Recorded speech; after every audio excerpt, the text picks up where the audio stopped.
So I was at Target once, and I saw this lady who was in the same aisle with me. I looked at her, she looked at me, and she gave me the look like, I know you. And I looked at her like, I think I know you. And she was like, waiting for me to recognize her.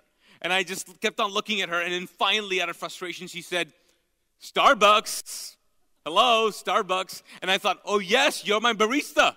You're my, because I have my own. And she said hello, and I said yeah. And then I started apologizing. I was like, I'm so sorry. And I started making excuses. I said, you look different, and your hair is down, and you're not wearing black, and where's my coffee? And so she said, yeah, you jerk. You know, I think she thought that. She didn't really say it. And so I apologized, and then finally I said, the problem is you're out of context. You're out of context. I didn't recognize you because you're out of context. And so we said a couple of things, and then we left. And as I was driving home, I felt God say something to me. He said, Naeem, do you recognize me out of context? He says, I think you know what I look like in people and in certain settings. You know what I look like in church, in small group, in prayer meetings. You know what I look like in people. Because you've actually looked at people and you've said, oh, there's a person that God's all over them.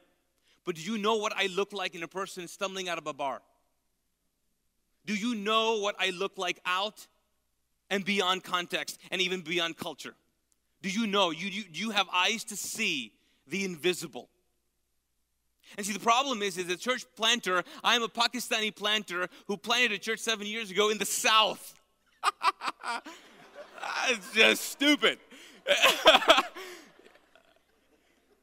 And the amazing things that I've encountered where people say, you are never going to rent this school. That's not going to happen.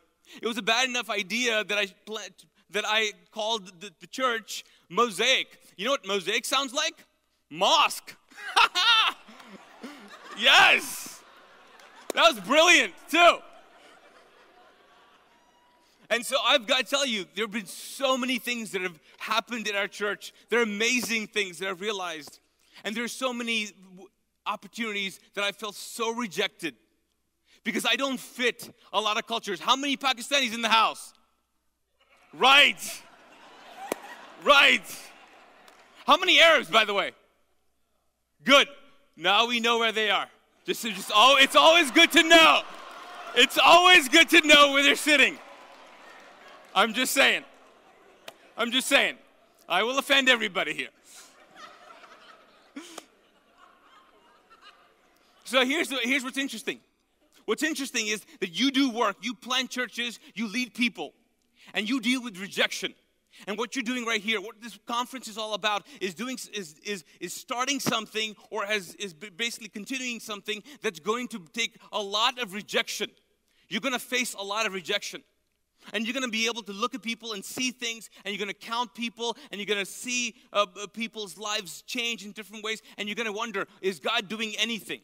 And so if you're going to just continue to see the natural, then you got bad news, because there's things that are going on in your life, there's things that are going on in your ministry, there's things that are happening in the midst of your people that are invisible, and you have to begin to see them.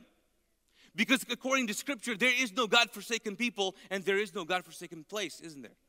Because based on Colossians, He created everything. And so everything has God DNA in it, and everything that is alive is having a conversation with God. We just don't see it, and we just don't hear it. But we have to do that if we're going to lead.